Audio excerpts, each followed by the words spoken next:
వేదిక అలంకరించిన గౌరవనీయుల పెద్దలు ఆంధ్ర రాష్ట్ర ముఖ్యమంత్రి నారా చంద్రబాబు నాయుడు గారికి,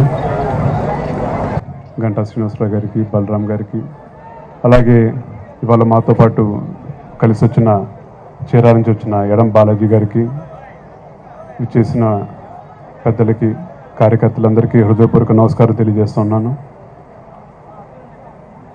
మొట్టమొదటిగా నాకు ఇవాళ మీ అందరి ముందు ఒక అర్హత, ఒక స్థానం కల్పించిన పైన నా తండ్రి రంగా గారికి జోహార్ తెలియజేస్తూ,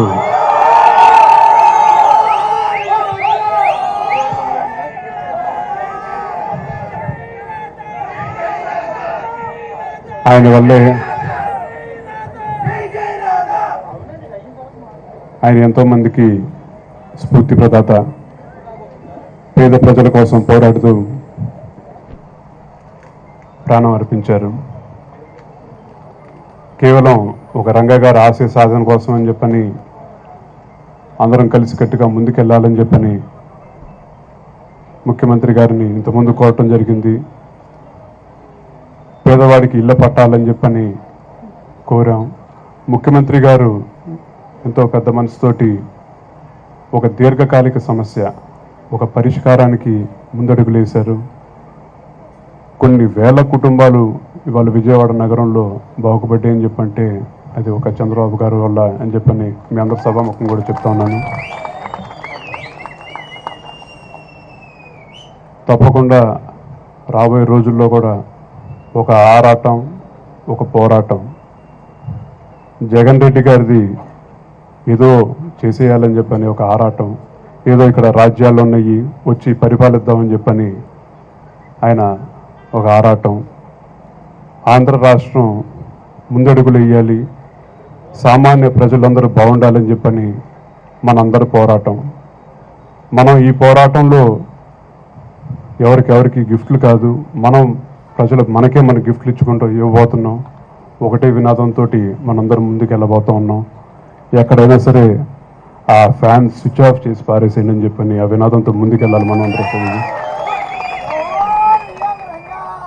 జగన్ రెడ్డి గారు వెన్నుపోటు వీటి గురించి మాట్లాడుతూ ఉంటారు.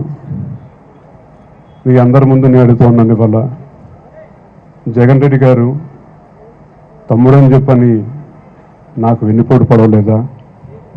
అంటే నీకు కనీసం ఏ మాత్రం నువ్వు విలువలు విశ్వసనీయత గురించి మాట్లాడే వ్యక్తివా అని చెప్పని మీ అందరి సభాముఖంగా అడుగుతూ ఉన్నాను. మరో పక్కన చూస్తుంటే వీళ్ళతోటి వాళ్ళతోటి అందరితోటి చేతులు కలిపి ఆంధ్ర రాష్ట్ర ప్రజలకి వెన్నుపోటు పడుతున్నావు, దీనికన్నా మించిన వెన్నుపోటు ఉందా జగన్ రెడ్డి అని చెప్పని మీ అందరి సభాముఖంగా అడుగుతూ ఉన్నాను.